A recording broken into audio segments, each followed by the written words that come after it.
Bez blesku. Piča, tu svíti, ty vole, to musíme ísť takto. Do tej strany, áno, áno. Tam vieš. Nemôže tam svíti svietlo. Takže, už to točíš? Áno, točím. Zdraví vás moderátor Juroš Zden pre Regionál TV Popudinské Močilany fans. Mám tu rozhovor s naším strojníkom Michal Horvát alias Mišák. Strojník.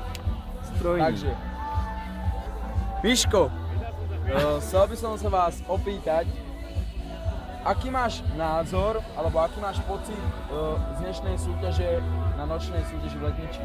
Tak asi dobrý. Asi dobrý. Môžete to prosím vás viac rozobrať? No, mohlo by to byť aj lepšie, ale tak zadek sme sa zaváhali. Mierne zaváhali. Máte veľký zadek, pán Horvát. No tak to Takže pôjde chcete veľký povedať, zadek. že všetko len je kvôli vašemu veľkému zadku, áno?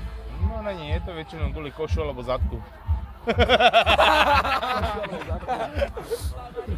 Takže na ďalší súťaž spravíme rozhovor s Radkom Žákom, lebo to bola narážka momentálne na ňo. Tá ruka hore. Však nevidí, ne? A Prečo sa kryješ? alebo hore ruka. Teraz rozhovor s naším ľavým prúdarom Miroslavom Zelenkom. Miroslav Zelenka, aký máte pocit dnešnej súťaže na nočnej súťaži v Letniči? Dnešná súťaž v Letniči bola v celku dobrá.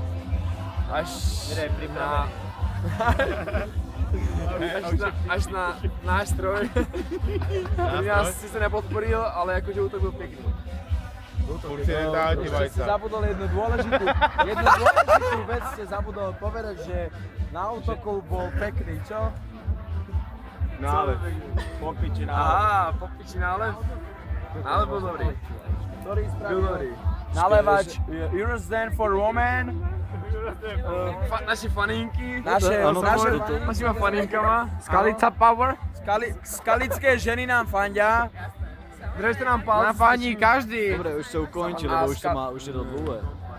A skalickým chlapom nefandia, lebo my sme viac sexy.